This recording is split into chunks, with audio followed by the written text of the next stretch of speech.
Voilà, donc vous avez entendu qu'à partir de ce moment-là, on est enregistré. Bienvenue à toutes dans cet atelier qui a pour objectif de vous présenter les ateliers que nous animons à l'EMCC, particulièrement à l'EMCC Aquitaine. Je vais donc partager mon écran. Je vous ai préparé un document que je vous enverrai. Ça va vous permettre finalement de mieux comprendre ces ateliers.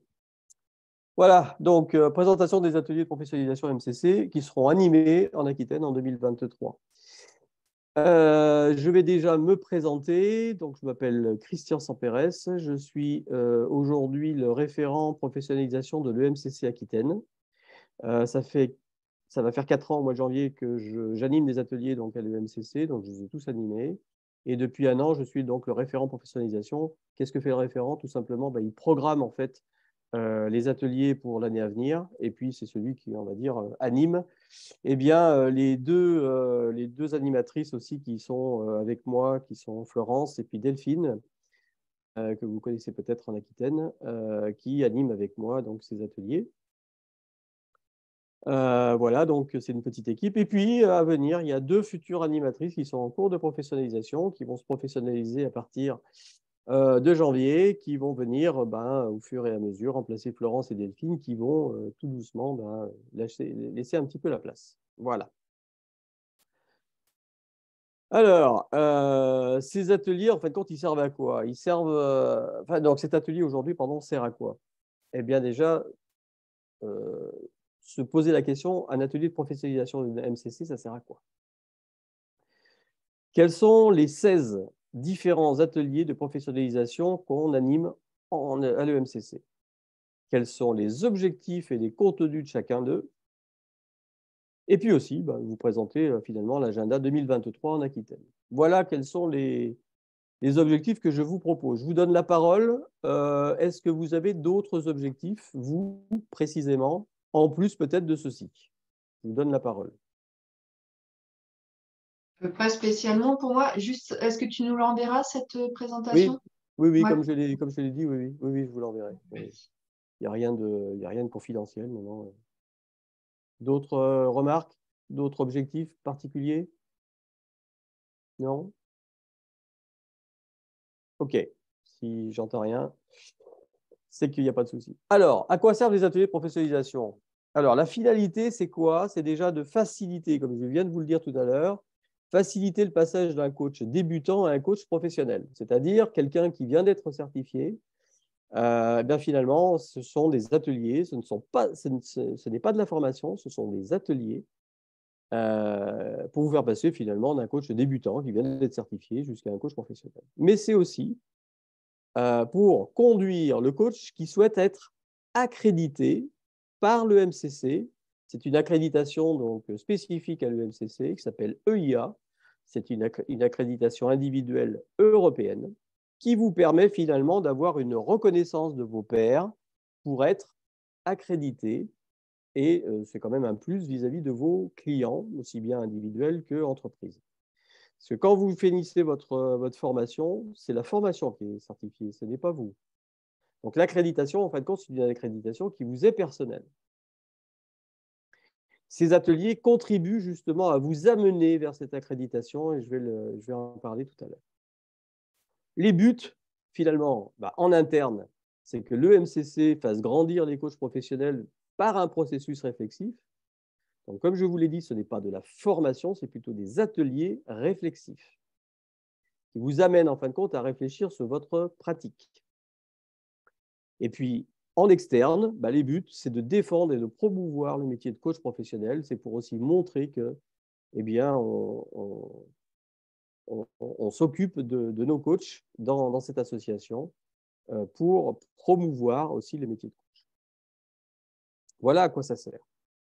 Alors, les ateliers de professionnalisation, je vais les passer tous en revue. Je vais juste vérifier s'il n'y a pas des personnes qui sont arrivées depuis. Est-ce qu'il y a des personnes qui sont arrivées depuis? Lynn est arrivée. Ah, Lynn. Bonjour, Lynn. Je viens de commencer. Bienvenue. Je viens de Merci beaucoup commencer. et toutes mes excuses pour le retard. J'étais en train de récupérer ma voiture, ils m'ont fait attendre. Pas de souci. Tu as vu comment dirais-je, la finalité de ces ateliers? Oui, je récupérerai, mais j'ai vu la finalité des ateliers. Voilà. Merci beaucoup. Donc, c'est en fait, si tu veux, je veux juste le repréciser. C'est pour passer d'un coach de débutant à un coach professionnel, mais c'est aussi pour amener le coach qui le souhaite, parce que ce n'est pas une obligation, qui le souhaite, jusqu'à l'accréditation de l'EMCC. Voilà. Ok, merci beaucoup. Ouais. Donc, alors, là, on va balayer en fin de compte tous les ateliers. Alors, il existe un atelier qui s'appelle préparation à l'EIA, qui vous prépare à l'EIA finalement. Alors, celui-là n'est pas animé en Aquitaine, pas tout simplement parce que je ne suis pas accrédité et je n'ai pas de coach qui sont professionnalisés à l'animation de cet atelier en Aquitaine. Mais de toute façon, cet atelier est animé par d'autres régions de l'Aquitaine et vous pouvez très bien participer à d'autres ateliers préparation à l'EIA dans d'autres régions. Alors, il existe aussi 3 ateliers qui s'occupent du référentiel de compétences du coach. 3 ateliers que j'ai regroupés moi-même en Aquitaine en un seul atelier. Alors, les ateliers, généralement, c'est à peu près 2 heures. Celui-ci, bien évidemment, puisque j'ai rassemblé les 3 ateliers, dure bien sûr plus que 2 heures. L'EMCC a défini quelles sont les 8 compétences socles du métier de coach. Cet atelier va vous permettre justement de comprendre et de définir quelles sont finalement les 8 compétences du coach. Et puis, il y a un atelier qui est juste derrière qui s'appelle pratique du coach. Ben justement, comme je vais vous le décrire tout à l'heure, c'est comment je décline ces 8 compétences du coach dans ma pratique. Vous avez compris que tous ces ateliers, je les fais en un seul jour. Donc, le 13 juin 2023, ce sera sur une journée complète, puisque le référentiel des 8 compétences de coach rassemble 3 ateliers en un seul. Et puis, pratique du coach, c'est un atelier qui dure 2 heures. Voilà. On va aller plus dans le détail après sur la définition des objectifs et du contenu de ces ateliers. Là, on est plus sur, en fin de compte, la description des différents ateliers qui existent. Il y a un atelier qui s'appelle éthique et déontologie. Donc là, on parle du code de déontologie de l'EMCC, mais aussi de l'éthique, quelque chose de différent de la déontologie. Puisqu'on parle de déontologie, on parle évidemment de supervision, évidemment. Donc c'est un autre atelier de 2 heures de la supervision. Et ces 2 ateliers, parce qu'ils sont intimement liés, eh bien, je les anime en même temps, donc sur une même après-midi. Donc ça, ce sera au mois d'avril, le 3 avril 2023. Dans le même ordre d'idées, il y a un atelier qui s'appelle diversité et inclusion, c'est-à-dire quelle est l'inclusion de la diversité dans mon métier de coach. On verra ce qui se cache derrière ces mots diversité et inclusion. Alors pourquoi je l'ai mis aussi avec éthique et déontologie? Eh bien, parce qu'il y a une charte de la diversité à l'EMCC. Et oui, il y a une charte que peu connaissent, une charte de diversité et aussi comment on inclut la diversité dans notre métier de coach. Ça, c'est un atelier qui va vous faire réfléchir sur ce domaine-là. Ce sera animé donc en Aquitaine le 21 février 2023. Ensuite, il y a un atelier qui s'appelle agilité du coach. C'est une capacité d'être agile. On verra tout à l'heure, quand je décrirai le contenu des objectifs de cet atelier, qu'est-ce qui se cache derrière l'agilité du coach.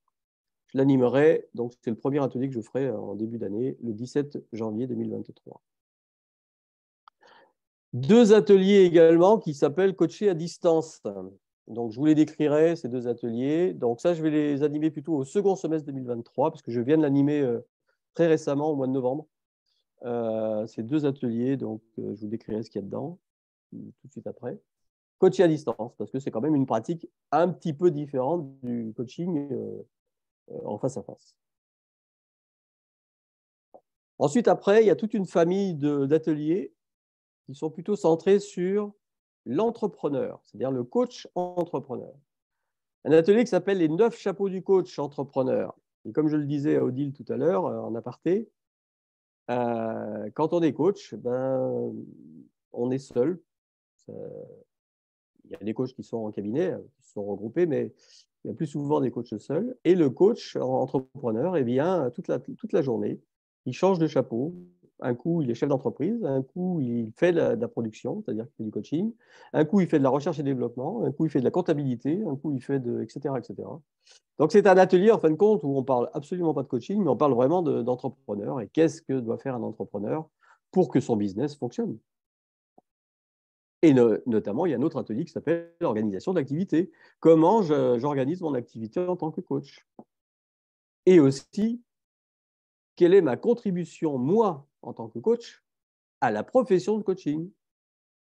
Vous l'avez compris, ces 3 ateliers, je les fais en une seule fois, c'est-à-dire en une journée. Je les regroupe parce qu'ils sont vraiment intimement liés. On est vraiment, en fin de compte, sur la dimension du coach entrepreneur et non pas sur le coaching proprement dit. Donc ça, ce sera au mois de mai, le 23 mai. Il y a également 2 ateliers qui s'intitulent « Évaluer son processus de coaching ». Comment j'évalue mon processus de coaching? Il y en a 2, avec 2 méthodes différentes. Un que je vais animer donc au mois de mars, et un autre avec une autre méthode d'évaluation que j'animerai au second semestre 2023. Et puis, 2 nouveaux ateliers qui ne sont pas encore disponibles, mais qui vont arriver, qui sont répondre à un appel d'offres et les différents types de contrats. Donc ça, c'est des ateliers. S'ils arrivent au courant 2023, je les animerai au second semestre, mais pour l'instant, ils ne sont pas encore disponibles. Voilà tous les ateliers. Donc, vous voyez qu'il y en a exactement, il y en a 16, parce que les référentiels compétences que je fais en un seul atelier, il y en a 3 dedans. Voilà, il y en a 16 en tout. Est-ce que déjà, ça suscite… on va rentrer dans le détail, hein, dans les différents ateliers, on va rentrer dans le détail, mais est-ce que déjà, ça suscite de votre part des questions? Moi, je voudrais juste savoir si tous les ateliers, oui, en fait, c'est une question, j'ai la réponse, je pense. Tous les ateliers font partie Oui. du cheminement de professionnalisation. Je veux dire, Oui. est-ce qu'ils sont tous liés? Est-ce qu'il faut passer par tous les ateliers ou est-ce qu'on fait un choix dans ces ateliers? C'est ça ma question, en fait. Alors, en fait, si… alors, on se tutoie ou on se voit ou… Moi, on peut se tutoyer. On Hein. peut se tutoyer. Hein. Oui, oui. Allez, on fait comme ça. Alors, si tu prends l'option de l'accréditation, la réponse est oui, il faut que tu fasses tous les ateliers. OK.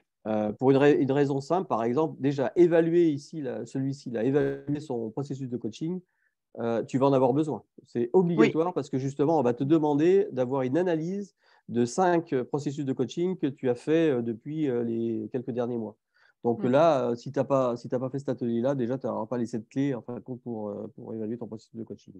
Ensuite, après, évidemment, on va te demander comment tu déclines l'éthique et la déontologie, qui sont 2 choses différentes.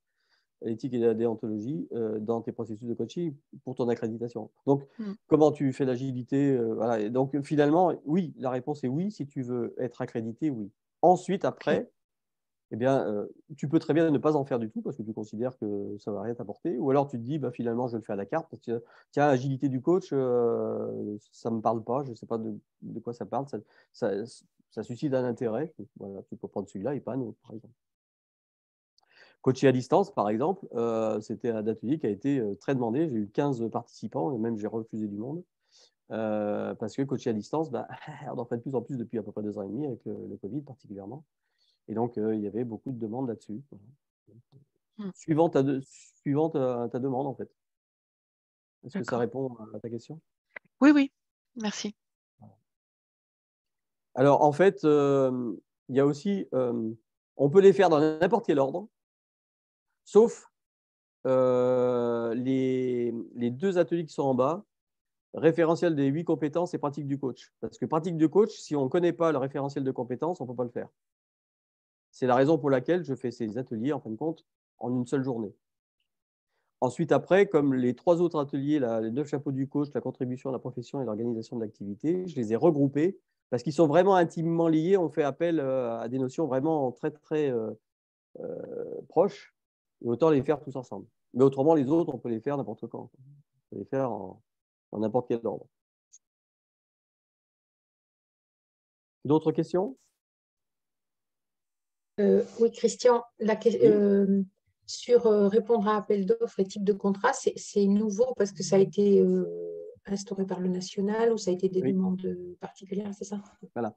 Alors, en fait, je vais vous expliquer très rapidement comment c'est organisé. En fait, les ateliers EMCC sont développés par le national. C'est le national, il y a un groupe de coachs, en fin de compte, qui développe des ateliers. En fonction de quoi? En fonction des thèmes, on va dire, qui sont la base du métier. Et au fur et à mesure, par exemple, coacher à distance, ce n'est pas quelque chose qu'on avait imaginé faire à grande échelle avant le Covid. Et il y a eu une demande. Donc, finalement, le MCC national a développé ces ateliers spécifiques, coachés à distance. Donc, c'est développé par le national. Il y a des expérimentales qui sont faites par les référents dont je suis, en fait. Donc, on fait des expérimentales entre nous. On ajuste ça. Puis ensuite, après, c'est délivré dans les régions. Et les régions les animent. Et vous pouvez aussi participer aux ateliers d'une autre région. C'est-à-dire que si vous voulez participer, parce que la date ne vous convient pas, vous êtes de l'Aquitaine, la date ne vous convient pas en Aquitaine, si à un moment donné, je sais pas, la région de Lyon fait l'atelier qui vous intéresse, vous pouvez évidemment participer à celui-ci. C'est gratuit, ces ateliers sont gratuits pour les adhérents au MCC et ils coûtent 25 € par atelier pour une personne qui n'est pas adhérente à l'UMCC. Est-ce que je peux reposer une question? Vas-y, je t'en prie. Est-ce que tous les ateliers sont en distanciel ou quand tu dis en Aquitaine, c'est en présentiel? Alors, en fait, depuis le Covid, alors la période du Covid, en fin de compte, on a fait tout en distanciel. Cette année, j'ai voulu revenir à du présentiel et comme par hasard, quand j'ai voulu revenir à du présentiel, je n'avais que 2 participants et j'étais obligé d'annuler des ateliers. Et quand j'ai reprogrammé en visio, le même atelier, comme par hasard, j'ai eu plus de 12 inscrits. Donc, je vais de nouveau reprogrammer certainement l'atelier, je vais vous le présenter ça, l'atelier sur une journée avec les 8 compétences du coach et la pratique du coach sur une journée complète. Je vais essayer de le refaire en présentiel, mais avec une roue de secours en distanciel si jamais je n'ai pas de participants. Parce qu'il est clair parce que moi, en plus, j'habite loin de Bordeaux. Pour aller à Bordeaux, moi, il me faut alors 3/4 d'heure au mieux, et ça peut être 2 heures pour aller à Bordeaux, et même chose pour le retour. Et je comprends que les personnes, pour 2 heures d'atelier, s'il faut faire 2 heures aller, 2 heures retour, c'est un peu compliqué, quoi. Voilà. Donc, présentiel, oui, mais ce sera essentiellement de la visio, parce que il y a plus de demandes en visio qu'en présentiel, c'est clair. Parce que je vous dis franchement, faire un atelier avec 3-4 personnes, ça a peu d'intérêt pour vous, parce que ce n'est pas riche, mais aussi en termes d'investissement pour nous, parce que je vous dis, il y a quand même de l'investissement personnel à préparer ces ateliers, évidemment. D'autres questions? C'est bon? On peut reprendre? Allez, on reprend, et puis maintenant, je vais vous les décrire vraiment un par un. Avant ça, je voudrais aussi vous dire quelle est la stratégie commune à tous ces ateliers. Tous les ateliers sont à peu près organisés de la même manière. Ce ne sont pas de la formation. Voilà. C'est vraiment des ateliers. Et la démarche est une approche plutôt réflexive. On vous propose finalement un questionnement sur le thème de l'atelier. On vous fait généralement travailler en groupe quand on est vraiment nombreux, et on fait de la restitution en grand groupe sur le thème proposé, sur la question proposée. Évidemment, on fait quelques apports complémentaires. Ça peut nous arriver. Il y a des moments où il y a des apports complémentaires. On vous fait faire aussi des exercices d'application. Je vous décrirai tout à l'heure dans les ateliers à quel moment on fait des exercices d'application. On fait aussi des mises en situation. On fait aussi des jeux de rôle. Pour se mettre en situation, finalement, vous re-questionnez de manière réflexive sur votre pratique.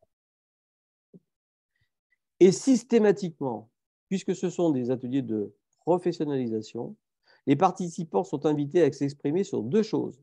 Qu'est-ce que vous avez appris? Donc là, on vous donne la parole chacun à tour de rôle. Qu'est-ce que vous avez appris pendant cet atelier et comment vous vous engagez à mettre en œuvre ce que vous avez appris. C'est un atelier, ce sont des ateliers de professionnalisation. Voilà la stratégie vraiment commune à tous les ateliers. Des réflexions là-dessus, des questions? Est-ce que c'est clair? Ça a l'air? Eh bien, allons-y. Alors, premier atelier, alors là, je vais vous les décrire en fin de compte dans l'ordre chronologique dans lesquels je vais les animer en 2023. Agilité du coach. Ça va vous permettre de découvrir et d'expérimenter l'agilité du coach et d'identifier l'agilité dans sa posture de coach. Est-ce que vous avez déjà une idée de qu'est-ce qu'on appelle agilité? Je vous donne la parole.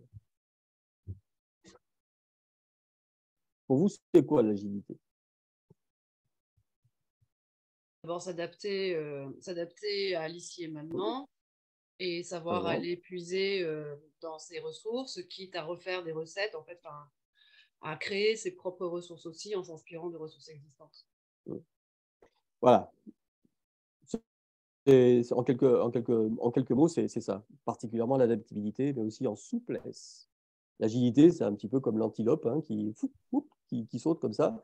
C'est-à-dire pouvoir rebondir aussi, rebondir sur la demande du client. Alors, moi, en fin de compte, je vous le dis franchement, quand j'ai fait cet atelier-là, ça semblait important aussi de donner une définition et je vais vous donner la mienne. Je vais vous donner la mienne et tu verras qu'effectivement, dedans, il y a adaptation. Je dis bien ça, c'est ma définition à moi, mais ce n'est pas la définition de l'EMCC. D'ailleurs, le MCC n'a pas défini ce qu'était l'agilité du coach dans cet atelier. C'est la raison pour laquelle je me suis dit, il faut peut-être donner une définition. C'est un état d'esprit du coach qui place le client au centre de son attention, en capacité permanente de s'adapter. Tu vois, finalement, le mot adaptation y est. En situation, c'est-à-dire en situation, en face à face. Je suis avec mon client, je m'adapte à lui, en situation et en souplesse, parce que c'est de l'agilité, à ses attentes qui changent, parce que ses attentes peuvent changer d'une séance à l'autre, et puis tout au long du processus. Dans une démarche aussi expérientielle, c'est-à-dire je teste et j'apprends de mes succès et de mes erreurs. En tant que coach, je pratique, donc il y a des moments où ça marche, il y a des moments où ça ne marche pas. Je suis dans une démarche expérientielle. En sachant aussi, et ça me semble très très important dans l'agilité, en sachant lâcher prise pour un pragmatisme opérationnel au service de son client. Ça veut dire quoi? Tout simplement, de ne pas être agrippé sur un outil que j'aime bien. Tous mes clients passent à la moulinette du même outil. Non, il faut savoir lâcher prise parce que cet outil-là n'est peut-être pas adapté à mon client. Il est peut-être adapté pour une certaine problématique, mais pas forcément à mon client et à sa demande. Et il faut savoir aussi lâcher prise pour un pragmatisme opérationnel, c'est-à-dire pour être opérationnel vis-à-vis de mon client. C'est peut-être à moi d'aller chercher dans la boîte à outils du coach l'outil qui serait peut-être le mieux adapté. Voilà, donc en fait, on vous fait réfléchir là-dessus et particulièrement sur celui-ci, on vous fait faire un jeu de rôle, deux jeux de rôle, avec un coach agile et un coach pas agile. Alors ça, c'est une stratégie qu'on utilise assez souvent dans ces ateliers. On fait le bon et le mauvais. On fait le bon coach et le mauvais coach. Celui qui est agile, dans cet atelier-là, celui qui est agile et celui qui n'est pas agile. Donc finalement, on vous fait jouer un jeu de rôle d'un coach qui n'est pas agile du tout, en fait. Donc voilà. Question sur cet atelier? Est-ce que ça vous éclaire un petit peu sur ce qu'on fait dans cet atelier?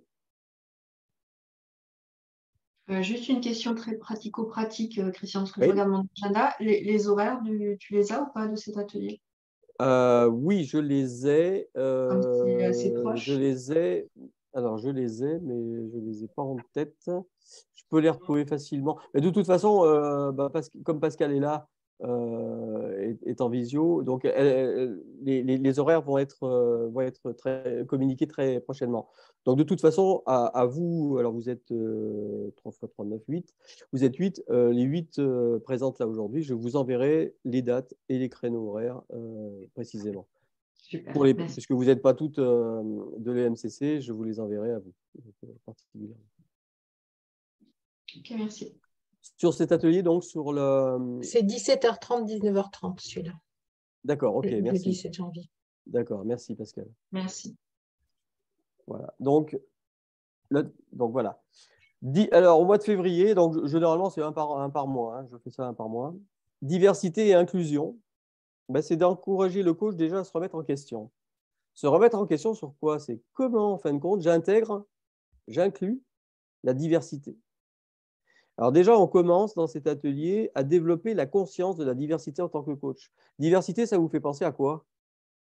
Dites-moi. Diversité des publics, Ouais. les coachés. Tout à fait. Diversité du public. Parce que voilà, on a des femmes, on a des hommes, on a des personnes d'orientation sexuelle ou d'orientation politique et religieuse différentes. On a des personnes, enfin, etc., etc. Donc la diversité. Et comment aussi? On a des personnes qui sont très fortunées, d'autres qui le sont moins. Donc des personnes qui ont des croyances, hein, des personnes qui ont des voilà, etc. Donc c'est comment moi je prends conscience que ça peut avoir un impact sur ma pratique. Donc, d'adopter aussi une posture, ça c'est l'objectif, un des objectifs, d'adopter une posture favorisant la diversité et son inclusion. Développer la congruence des actions du coach associées à la diversité et l'inclusion. La congruence, en fin de compte, c'est que je sois en cohérence entre l'idée que je me fais de la diversité et puis les actions que je mets en œuvre dans mes processus de coaching. Mais aussi en cohérence avec la charte de la diversité et de l'inclusion de l'EMCC, parce que l'EMCC a écrit une charte sur la diversité et l'inclusion. C'est le cas maintenant dans beaucoup d'entreprises qui écrivent une charte de diversité dans leur entreprise, de comment on accueille la diversité dans son entreprise. Ça vous parle, ça? Ça vous parle, ça? Je vous dis franchement, c'est un atelier que j'ai remanié, parce qu'il manquait de contenu.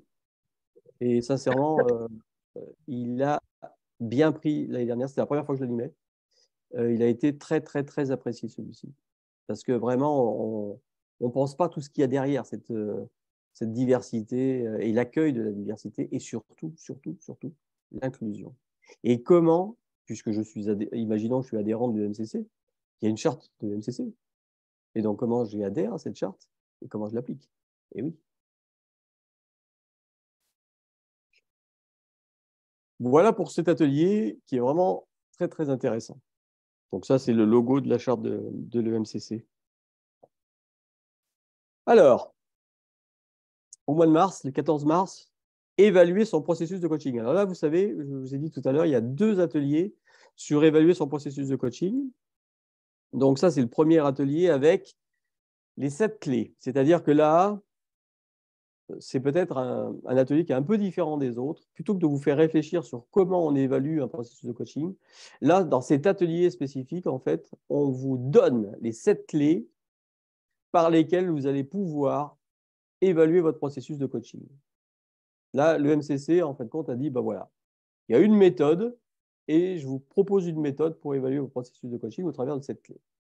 Donc, finalement, c'est de vous permettre de tester un mode opératoire visant à évaluer votre processus de coaching et de l'enrichir et de l'ajuster en tant que de besoin. Particulièrement, ce que je voulais souligner, c'est que cet atelier, il est vraiment incontournable pour celui qui s'engage dans une démarche d'accréditation. Ça vous permet… Oui? Tu peux nous donner un exemple d'une clé, simplement pour comprendre quel type de sujet? Eh bien, allez-y. Proposez-moi une, puis je vous dirai si elle est dedans. Allez-y. Allez-y, dites-moi. Comment vous évaluez votre processus de coaching aujourd'hui? Vous dites déjà certainement, est-ce que mon processus de coaching… Vous avez fini un processus de coaching, par exemple. Ou alors, vous êtes à la fin d'une séance. Quelles sont les questions que vous vous posez en disant, là, aujourd'hui, c'était top. Ou alors, oh là là, c'est compliqué. Hein. Quelles sont les questions que vous posez? Déjà, moi, une des premières que je me pose, c'est vraiment le niveau de transfert ou contre-transfert et de contre-transfert. Par exemple. Exact. Les processus parallèles. Voilà. Ça, en fait, c'est une des clés. Comment j'applique le code de déontologie? Eh oui. Est-ce que j'étais en accord avec le code de déontologie? Alors, qu'est-ce qu'il peut y en avoir d'autre? Est-ce que je suis en énergie? Enfin, quel est mon niveau d'énergie par rapport au début? Est-ce que ça m'a pris de l'énergie? Est-ce que ça m'en a donné? Ouais, aussi. Et notamment parce que l'énergie que je donne, en fin de compte, c'est pour répondre à une demande. Parce que finalement, j'ai répondu à la demande. Et oui. Et puis aussi, il n'y a pas que moi, parce qu'on peut se poser la question aussi, mais qui c'est qui évalue mon processus de coaching? Est-ce qu'il n'y a que moi qui évalue mon processus de coaching? Ou est-ce qu'il peut y avoir mon client? Ou est-ce qu'il peut y avoir mon superviseur?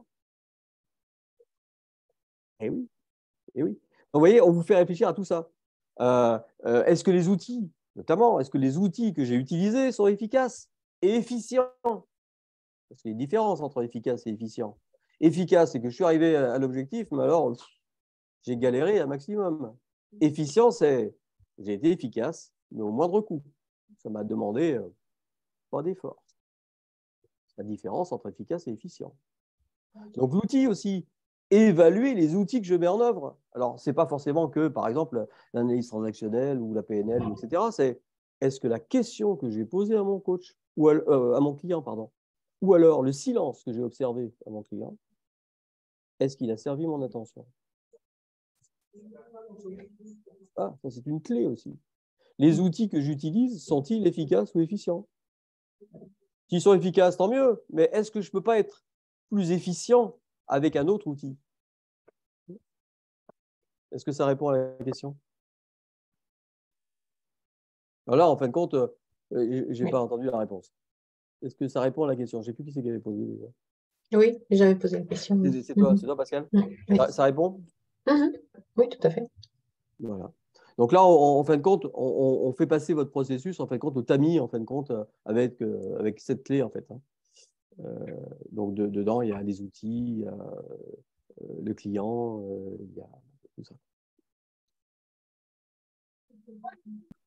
Alors, là, sur le mois d'avril, ce sera 2 ateliers avec l'éthique et la déontologie d'une part, et puis après la supervision. Alors, je vais déjà parler de l'éthique et la déontologie.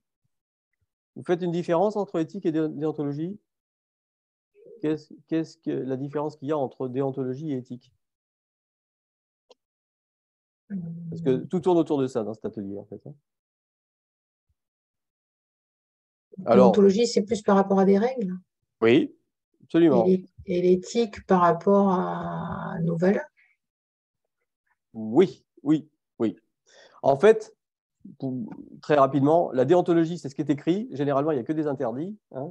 Tu n'as pas le droit de faire ci, tu n'as pas le droit de faire ça. Le code de déontologie, c'est ça. Hein. Tu dois faire ci, tu dois faire ça, mais tu ne dois pas faire ci, tu dois faire ça. C'est écrit, en fait, contre la déontologie. Et à chaque fois qu'on a un dilemme avec un client, on regarde qu'est-ce que je dois faire par rapport à la déontologie. Mais malheureusement, il y a des fois, il y a deux choses qui sont à faire par le code de déontologie qui sont en opposition. Et ça, c'est l'éthique. L'éthique, c'est l'esprit de la loi, l'esprit de la règle, en fait. Lorsque je ne peux pas statuer avec la règle. Et après, il y a aussi la morale. Voilà, donc finalement, on commence par définir dans cet atelier qu'est-ce que sont les définitions de valeurs, déontologie, éthique et morale. Il y a encore un autre point aussi entre la déontologie et l'éthique et la morale. La morale, c'est le bon et le mauvais, le vrai et le faux. Également, après, que vous ayez une bonne vue aussi du code de déontologie de l'EMCC. Il y a 5 points clés dans le code de déontologie de l'EMCC. Et aussi, il y a 4 points clés dans ce qu'on appelle le rapport Belmont sur l'éthique. Alors, juste pour faire de l'histoire, l'éthique, ça vient en fin de compte des États-Unis dans les années 70, où en fin de compte, vous savez, pour les personnes qui font des tests de médicaments, des tests de vaccins, etc., eh bien, il y a eu un rapport Belmont qui a dit, pour ces personnes-là qui participent, en fin de compte, à la recherche scientifique, qui prennent des médicaments qui ne sont pas encore sur le marché, eh bien, on doit avoir une certaine éthique, c'est-à-dire qu'ils doivent savoir, en fin de compte, qu'est-ce qu'il y a dans les produits, etc., qu'il n'y a pas d'utilisation. Voilà. Ils savent sur quoi ils s'engagent. Donc, il y a un rapport Belmont et donc il y a 4 points clés de ce rapport Belmont sur l'éthique. Et puis aussi de décrire, comme je vous ai dit, les dilemmes que l'on peut avoir entre l'éthique et la déontologie. Et en pratique, on va faire des cas concrets. Là, dans ce atelier, on vous fait faire des exercices. On vous dit, voilà, par exemple, votre client, qui est le DRH, vous demande par rapport à la personne que vous coachez, qui est votre coaché, vous demande des choses. Par exemple, vous demande alors, ça se passe comment votre processus de coaching avec mon salarié, ça se passe bien, qu'est-ce qu'il vous a dit, etc. Est-ce que c'est de la déontologie ou est-ce que c'est de l'éthique? Est-ce que je lui réponds? Est-ce que je lui réponds pas? Et comment je lui réponds? Comment je lui réponds pas? Là, c'est vraiment des cas concrets. Je vous en ai donné un. Et aussi, finalement, puisque, alors, soit le texte existe dans le code de déontologie, soit il n'existe pas.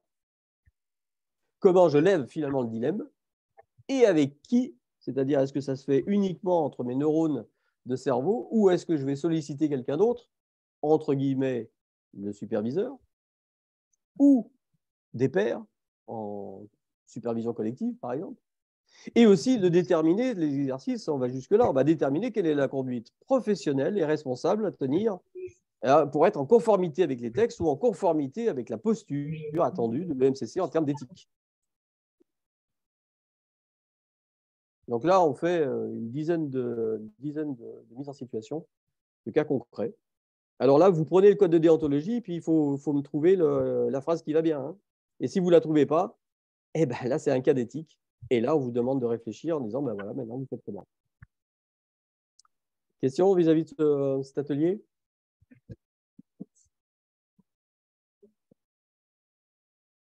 Est-ce que c'est clair? C'est clair. C'est clair. Dans la même journée, finalement, juste en suivant, en fait, alors je crois même qu'on va le faire dans l'autre sens, parce que la personne qui fait superviseur avec moi, on le fera juste avant. La supervision, qui fait partie du code de déontologie, c'est de partager entre vous déjà quelle est la représentation que vous faites de la supervision. Et de savoir aussi différencier la supervision d'une part et les autres pratiques collectives. Par exemple, le partage de pratiques collectives. Quelle est la différence entre les deux? Est-ce que c'est complémentaire ou qu'est-ce que la supervision apporte et qu'est-ce que le partage de pratiques apporte? Comprendre aussi en quoi consiste et à quoi sert une supervision. Qu'est-ce que je peux y faire dedans? Est-ce que je ne parle que de coaching ou est-ce que je peux parler d'autres choses? Et de replacer aussi la supervision dans le code de déontologie de l'EMCC.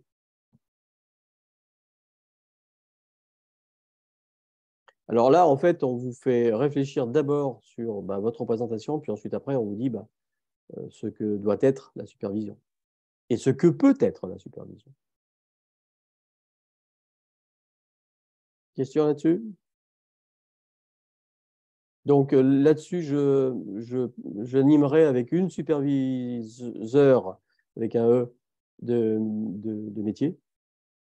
Moi, je me suis formé à la supervision très récemment, donc je ne me considère pas comme un superviseur d'expérience. Donc, c'est la raison pour laquelle ce n'est pas moi Enfin, je vais l'animer, mais pas sur le fond, en fait. Sur le fond, ce sera vraiment une superviseure d'expérience et de métier.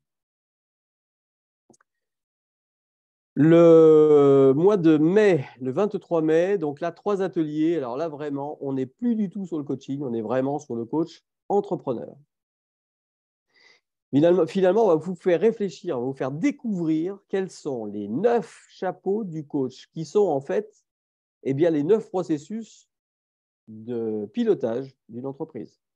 Qu'on ait une entreprise de 1 salarié ou qu'on ait une entreprise avec 100 000 salariés, l'entreprise, elle se pilote par 9 processus différents. Et on va vous les faire découvrir, ces 9 processus. Et ça va vous permettre finalement de pouvoir mettre en œuvre comment créer, développer, faire prospérer et pérenniser son activité de coach. On peut très bien d'ailleurs animer cet atelier-là, non pas pour des coachs, mais pour des boulangers ou pour des patrons d'entreprise autres. Là, vraiment, on est sur l'entrepreneur. Alors après, bien évidemment, on fait un parallèle avec le métier de coach, mais vraiment, On pourrait même animer cet atelier pour d'autres chefs d'entreprise. Vous avez une idée de… allez, dites-moi un chapeau du coach. Quel serait un chapeau du coach parmi ces 9?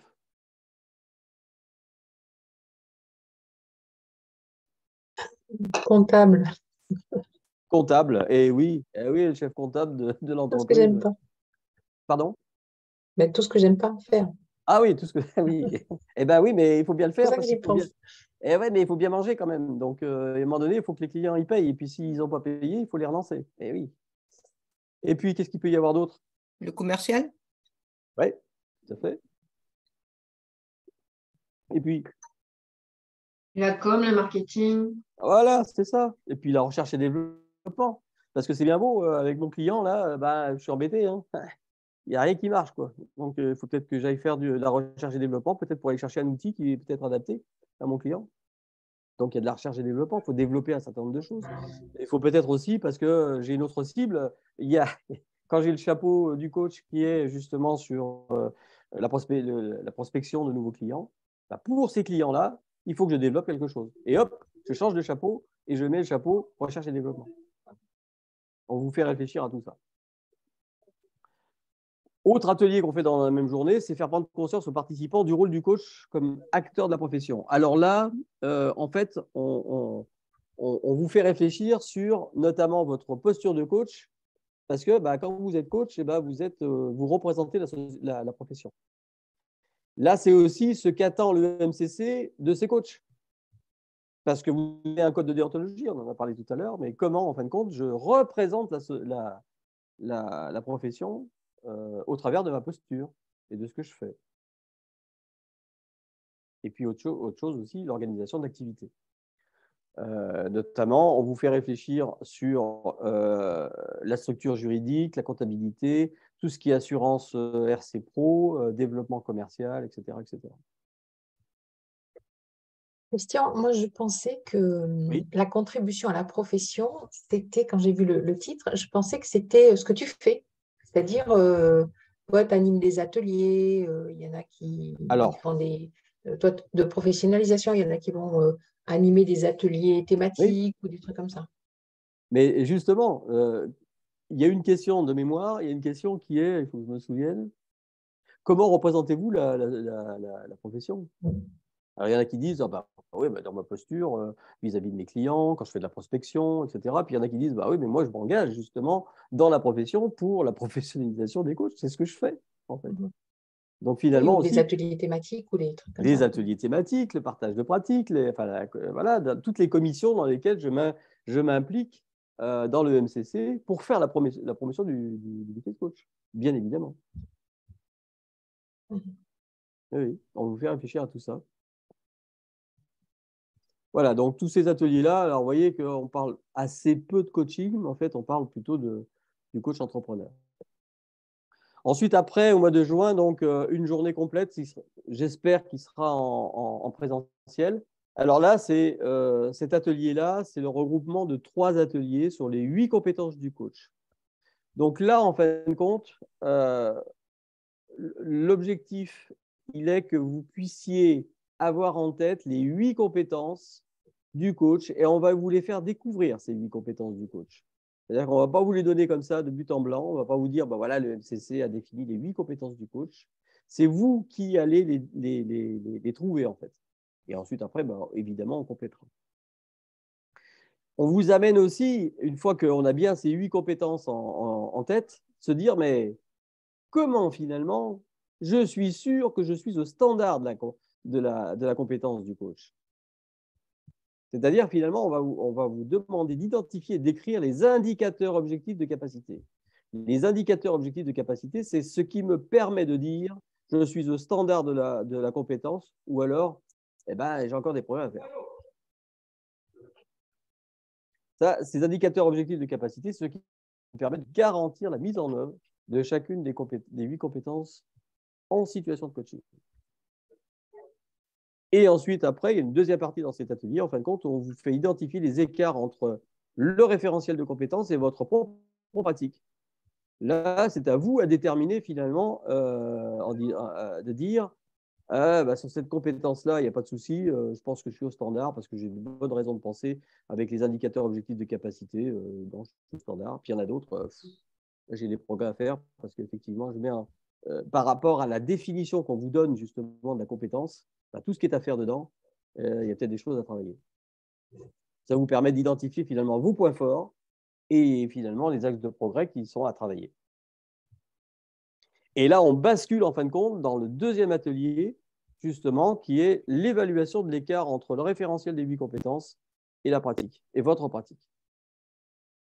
C'est pour ça que je les aligne tous les deux en même temps, parce qu'ils sont vraiment intimement liés.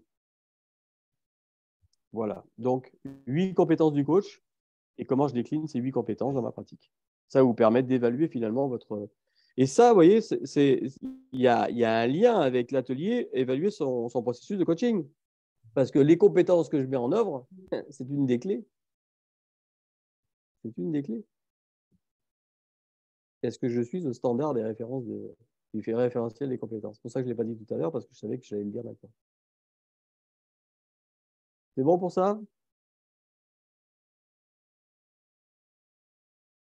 N'hésitez pas à poser des questions. Hein. Alors, voilà, donc là, on s'arrête en fin de compte avec tous ces ateliers que je viens de présenter. On s'arrête au premier semestre. Et au second semestre, donc là, les dates ne sont pas encore définies au jour d'aujourd'hui. Elles seront définies au moins au courant du premier semestre. Là, j'ai regroupé, on va dire, 2 ateliers, tout simplement parce que je me suis aperçu qu'il y avait pas mal de redites dans les 2 ateliers et ça permettait de tout traiter en même temps. Autant faire les 2 ateliers en même temps. Voilà. Donc, bien sûr, les 2 ateliers font 2 heures chacun. Alors, évidemment, ça ne fait pas tout à fait 4 heures, mais en fait, on fait 3 heures, 3 heures et demie, je crois. Donc, déjà, c'est de partager vos pratiques respectives sur la différence qu'il y a entre le coaching en présentiel et le coaching à distance, sur plusieurs points. Sur les outils, la logistique et le matériel. Qu'est-ce que ça change d'être à distance en termes d'outils, de logistique et de matériel? Est-ce que je me prépare de la même manière? Est-ce que j'utilise des outils différemment? Alors, est-ce que l'outil que je vais utiliser avec mon client en présentiel, je vais l'utiliser de la même manière en distanciel? Et est-ce qu'il ne faut pas que j'adapte mon outil que j'utilise en présentiel à ma pratique en distanciel? Donc là, on vous fait réfléchir là-dessus. On vous donne aussi une liste d'outils dont on se sert en distanciel. Zoom, par exemple, c'en est un. Voilà. Il y en existe d'autres. Il y a Skype, il y a Teams, etc. Mais il y a aussi des outils qui permettent, des tableaux blancs, par exemple, qui permettent d'échanger. Alors qu'on utilise évidemment en atelier quand on est plusieurs, mais qu'on peut utiliser aussi avec son client. Voilà, on est tous les deux sur un même tableau blanc, ou alors tous les deux sur une feuille, si on était en présentiel. Voilà. On vous fait partager aussi sur, donc la première chose, c'est outils, logistique et matériel, mais aussi sur toute la partie posture. Quelle est la différence qu'il y a entre une posture en présentiel et une posture à distance? Alors là, si vous voulez, il n'y a pas une bonne et une mauvaise posture. Il y a votre posture que vous adoptez. Là, c'est plutôt il y a assez peu d'apports là-dedans, c'est plutôt un partage, et particulièrement un partage de pratique. La dernière fois qu'on a fait donc, au mois de novembre, il y a eu beaucoup de partage de pratiques et notamment, il y a eu beaucoup de questions. Moi, je suis embêté pour faire telle et telle chose dans mon processus de coaching. Comment vous faites, vous, les autres? Il y en a d'autres qui avaient trouvé des solutions très, très innovantes, sincèrement. Donc voilà, donc ça, c'est vraiment un partage de pratiques sur le coaching à distance, sur la posture. Et finalement, on vous amène à vous réinterroger à votre pratique du coaching à distance. Et évidemment, on fait quelques apports, particulièrement sur tous les outils, la logistique et le matériel. Question là-dessus? Non? C'est bon, vous êtes toujours là? C'est très studieux. Alors, deuxième atelier, en fin de compte, sur l'évaluation, je l'ai dit tout à l'heure. Premier atelier sur l'évaluation, on part sur 7 points clés. C'est les 7 points clés que le MCC a définis finalement pour passer votre processus au crible. Voilà. Là, on est plus sur une autre méthode. C'est une méthode qui s'appelle MOEP. En fait, c'est une auto-évaluation de son processus de coaching par rapport aux méthodes, aux méthodes que vous utilisez. Finalement, quelles sont les méthodes sur comment vous évaluez votre processus de coaching? Quel est l'objectif de l'évaluation de votre processus? Finalement, qu'est-ce que j'évalue précisément? Aussi, qui évalue? C'est ce que je disais tout à l'heure. Est-ce qu'il n'y a que moi qui évalue mon processus de coaching ou est-ce que je peux avoir d'autres personnes qui m'aident à évaluer mon processus de coaching, notamment mon client, notamment mon superviseur, qui me permet de me réinterroger sur des points peut-être que j'avais passés au travers.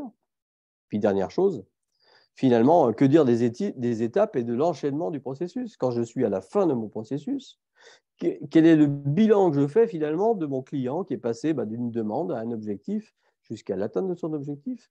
Quelles ont été les étapes, l'enchaînement? Est-ce que j'ai été efficace, efficient?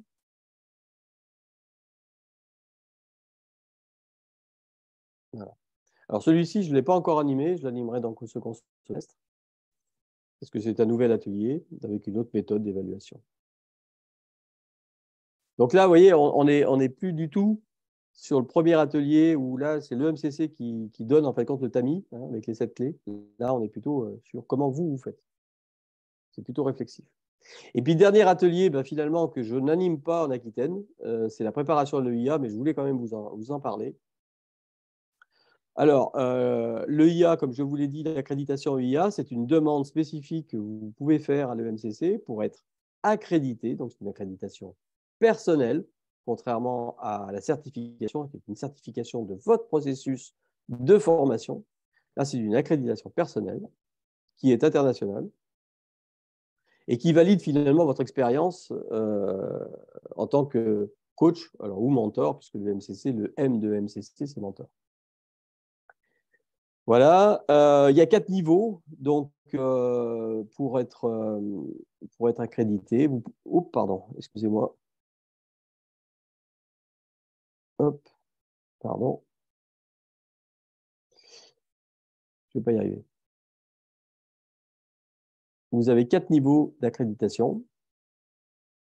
Donc, praticien fondation, c'est-à-dire vraiment en sortie de formation, le praticien senior et le praticien master, c'est-à-dire vraiment l'expert. Donc, il y a 4 niveaux en fin de compte d'accréditation pour l'EIA et on vous explique dans cet atelier finalement comment vous pouvez vous orienter plutôt vers le praticien master ou plutôt pour le praticien senior ou le praticien tout court ou le praticien juste en sortie de formation. Et comment faire.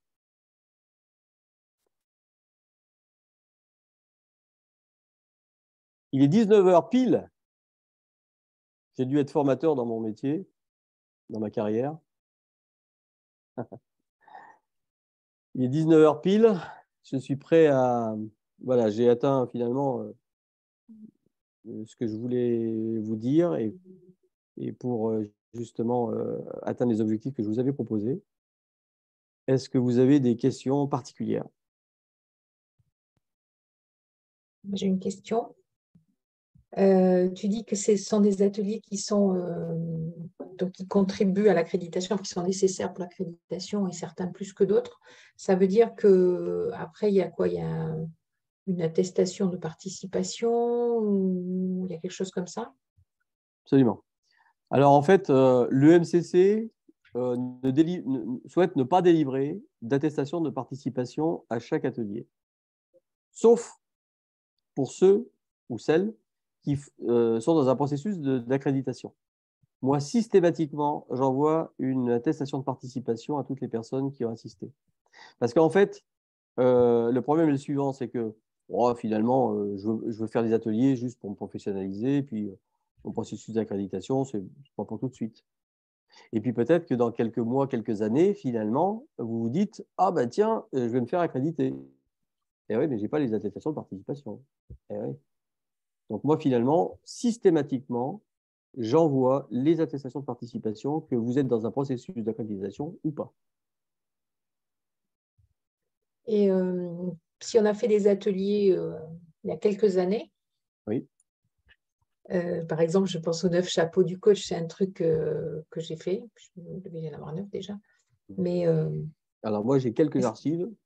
est-ce quelques... que... Oui. Non, mais la question, en fait, c'est est-ce que c'est des trucs qui sont valables ou est-ce qu'il faut que ce soit fait récemment Joker. D'accord. Joker. Mais quand même, si tu l'as déjà fait, je veux dire, et que ça ne date pas de 10 ans, c'est pas le Oui, cas. oui. Voilà. Si tu l'as fait il y a 2 si tu l'as fait il y a 2 ans, bon, c'est bon. Ouais. Par contre, rien ne t'empêche de le refaire. Parce que, Non, mais bien sûr, bien sûr, bien sûr. parce que je te dis franchement, moi, ça fait 4 ans que je l'ai fait. Je l'ai fait pratiquement tous. C'est jamais le même atelier. C'est normal, c'est jamais les mêmes participants. Parce que comme c'est une démarche réflexive, ces fonctions, la richesse, en fin de compte, elle est faite par les participants. Donc, voilà. Donc, si effectivement tu l'as fait il y a quelques années et que j'ai les archives, moi, je t'envoie l'attestation de participation, il n'y a pas de souci. Et alors, je vais laisser d'autres poser des questions, je propose. Non, vas-y, pendant que tu as la parole, vas-y. Non, mais j'avais souvenir qu'il y avait quelque chose sur le coach interne. Il n'y a plus rien ou il n'y a pas? Le coaching interne? Oui. Non, Des gens qui sont en entreprise. Oui, j'ai bien compris. Non, il n'y a pas d'atelier de professionnalisation sur le coaching interne. D'accord. Non. Alors, il y a peut-être un atelier spécifique, ça c'est possible, mais pas de professionnalisation. Ok. Je coupe. Voilà, d'autres questions? Du coup, la certification, elle est valable pour 3 ans ou c'est une fois qu'on est certifié, c'est à vie? Alors, en fait, la certification, on dit toujours je suis coach certifié, mais non, en fait. C'est-à-dire que j'ai suivi une formation qui, elle, est certifiée. Par exemple, moi, j'ai fait l'INCUP. L'INCUP est certifié RNCP 7. Et donc, ma formation que j'ai obtenue a été certifiée. Et on dit je suis coach certifié. Mais en fin de compte, c'est une mauvaise appellation.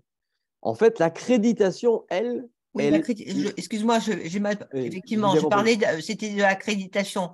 Normalement. Elle est individuelle. Et elle est individuelle pour combien de temps? C'est pas à vie, ça. Alors, tu peux être, par exemple, accrédité praticien. Puis donc praticien, puis ensuite, après, tu peux être praticien senior et praticien expert, en fait, master. Mais si tu es praticien, par exemple, que 5 ans après, tu n'as pas besoin de montrer ta patte blanche en disant j'ai quand même fait telle et telle formation pour maintenir mes compétences. Alors, l'accréditation, je vous dis franchement, joker, parce que je ne maîtrise pas vraiment le processus. C'est la raison pour laquelle je ne veux pas l'animer cet atelier, parce que je ne maîtrise pas le processus. Donc, voilà. Mais je crois que ce n'est pas permanent. Hein. Je crois qu'effectivement, il y a un délai. Je ne sais plus lequel, mais il y a un délai. 3 ans? D'accord, 3 ans. Bon. Sandrine nous dit 3 ans. Et les compétences, ce sont les mêmes que SF Coach et ICF, ou puisque ICF a diminué ses compétences pour être avec le même nombre que tout le monde, je crois. Alors, en fait, chaque association a son accréditation propre. Quand tu es accrédité EIA, c'est une accréditation EMCC. J'entends. Mais est-ce que les compétences sont à peu près identiques? Oui. Alors, les entre les 3 fédérations, quoi. Ça paraît très logique, mais bon. Oui. Elles sont pas… Alors, je suis allé les voir parce que je suis allé regarder, parce que comme j'anime l'atelier sur les 8 compétences du coach qui ont été déclinées par le MCC, je suis quand même allé voir l'ICF. C'est très proche, évidemment. Et d'ailleurs, les trois ICF, le MCC et l'autre, SF Coach.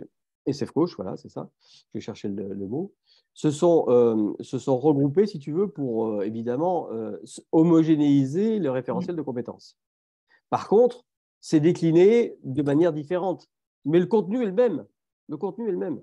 D'accord. D'ailleurs, moi, je vous les présente, ces 8 compétences suivant 3 points. Les compétences qui sont centrées sur le coach, les compétences qui sont centrées sur le client et les compétences qui sont centrées sur la relation que j'entretiens avec le client. Et ça, c'est spécifique en fait compte à l'UMCC parce que il y a vraiment ces 3 délimitations en fait compte. Par exemple, dans les compétences, c'est comment je décline le contrat de coaching avec mon client. Et ça, c'est la relation que j'ai avec mon client. C'est une compétence qui est spécifique sur la relation que j'ai avec mon client. Donc, pour répondre précisément à ta question, évidemment, les trois associations ont homogénéisé leur référentiel de compétences. Mais ce n'est pas écrit exactement de la même manière. Non, mais ça, je me doute. Ah, Sandrine, tu nous dis la durée de 5 ans et non de 3, ouais, le MCC, c'est 5 ans. Je crois que c'est l'ICF 3. ICF, c'est 3 ans. Et en plus, avec obligation, tous les 3 ans, d'avoir ce qu'ils appellent des corps compétences, c'est-à-dire des compétences, des formations en fonction des compétences qui sont sur les savoir-être ou sur les savoir-faire. Et si au bout des 3 ans, on n'a pas le nombre de compétences, eh ben, on repasse le ACC, le PCC ou le MCC, puisque voilà, ça marche comme ça. D'accord. Alors, pour l'accréditation, je suis désolé, mais je ne maîtrise pas trop le sujet. Mais par contre, ce que je peux vous dire, c'est que vous tapez EMCC accréditation, vous tombez sur la page. Et on aura tout. Ah, vous avez tout ce qu'il faut. Hein. Vous avez tous ces éléments-là. Hein. Vous tapez EMCC accréditation. Moi, j'y suis allé l'autre jour, je ne sais pas pourquoi. Mais vous trouvez tous ces éléments-là. Mais je ne les ai pas notés parce que je ne suis pas dans cette démarche-là, moi. Et puis, je n'anime pas l'atelier. Donc, mais vous avez toutes ces réponses. D'autres questions? Est-ce que vous y voyez plus clair déjà sur ces ateliers que l'on fait? Qu'est-ce qu'on y fait dedans? Ça vous donne envie pour les faire ou pas? Oh bah oui. Est-ce que ça vous donne envie de les animer aussi ou pas? Bah avant de les animer, il faut peut-être les voir. Voilà. Parce qu'effectivement, alors je fais un peu de racolage, je vous dis franchement. Bah oui, parce que ces ateliers, ils ne vivent que parce que il y a des bénévoles qui veulent bien les animer. Évidemment. Donc voilà. Donc, alors, j'ai la chance quand même d'avoir 2 personnes qui se sont présentées pour animer. Je vois qu'il y a des personnes qui s'en vont. Hop. Est-ce qu'il y a d'autres questions? Je ne veux pas vous prendre plus de temps. Est-ce que c'est bon? C'est bon, merci beaucoup. Odile? Bon, merci. Très bien, merci beaucoup. Ça va? C'était clair? Je pense que je serai là au mois de juin. D'accord. On pourra trouver le PowerPoint où? Je vous l'envoie. Génial. Parfait. Je vous l'envoie. Et aussi, je vous enverrai quand Pascal aura envoyé donc, la com à l'EMCC Aquitaine pour justement l'agenda avec toutes les dates. Je vous enverrai à vous, parce qu'il y a des personnes qui n'ont pas l'EMCC, vous aurez les dates, vous aurez les créneaux horaires. Ensuite, après, pour s'inscrire, alors ça c'est important, pour s'inscrire, on envoie le lien d'inscription aux adhérents au EMCC Aquitaine. Et ensuite, après, on envoie cette information sur LinkedIn, sur la page EMCC France Aquitaine. Voilà. D'accord. Donc après, si vous n'êtes pas encore à l'EMCC, vous voulez suivre l'atelier. Maintenant, vous avez mes coordonnées, vous avez mon mail. Donc, vous savez les dates, vous savez les créneaux. Si vous avez du mal à trouver le lien pour vous abonner ou vous inscrire, n'hésitez pas, vous m'envoyez un message, je vous envoie le lien et puis vous pourrez jouer. C'est bon? Ok. Ouais, super. Merci beaucoup. Eh ben, merci à vous. Merci beaucoup. Pour votre participation. Merci Christian. Merci beaucoup. Bonne soirée. Bonne soirée. Bonne soirée. Au revoir. Allez, au revoir. Merci. Au revoir.